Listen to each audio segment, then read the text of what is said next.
Hello అండి. Board exams జరుగుతున్నాయి కదా! స్టూడెంట్స్‌తో పాటు మదర్స్ కూడా అంతే టెన్షన్ పడుతున్నారు.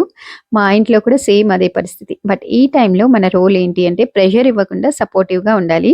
సో, కొన్ని టిప్స్ అయితే షేర్ చేస్తున్నాను. మీకు యూజ్ అవుతాయి అనుకుంటున్నాను. పిల్లలు ప్రిపేర్ అయ్యేటప్పుడు డైలీ ఒకసారి అడగండి. "ఏంటి నాన్న ఎలా ఫీల్ అవుతున్నావు?" అని. ఎంత సిలబస్ అయింది అని అడగకండి. మార్క్స్ లైఫ్‌లో ఇంపార్టెంటే. కానీ మన పిల్లల మెంటల్ హెల్త్ అయితే దానికన్నా ఇంపార్టెంట్.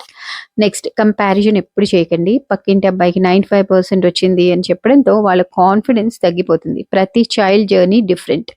అండ్ ఎగ్జామ్ టైమ్‌లో హౌస్ అట్మాస్ఫియర్ కామ్‌గా ఉండాలి. ఇంట్లో మెంబర్స్ చిన్న చిన్న గొడవలు, లౌడ్ డిస్కషన్స్ అవాయిడ్ చేయండి. No TV for few days. Food and sleep చాలా ఇంపార్టెంట్.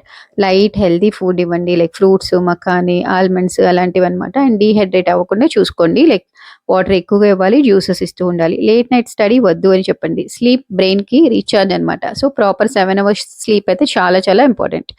ఎగ్జామ్స్ రాసొచ్చాక ఎన్ని మార్క్స్ వస్తాయని కంగారు పెట్టకుండా ఎంకరేజ్ చేయండి. రిజల్ట్ ఎలా వచ్చినా నేను నీ పక్కనే ఉంటా. డోంట్ వర్రీ అని భరోసా ఇవ్వండి. ఈ ఒక్క మాటతో పిల్లలకి హాఫ్ టెన్షన్ తగ్గిపోతుంది. ఇంకా బాగా ప్రిపేర్ అవ్వడానికి ట్రై చేస్తారు. అండ్ చాలా మంది వర్కింగ్ లేడీస్ కూడా లీవ్‌లు పెట్టుకొని మరీ పిల్లల్ని చదివించుకుంటున్నారు. Hats off to you mothers. As a mother మనం కూడా మన హెల్త్ జాగ్రత్తగా చూసుకుంటేనే మన పిల్లలు హ్యాపీగా ఎగ్జామ్స్ రాయగలరు.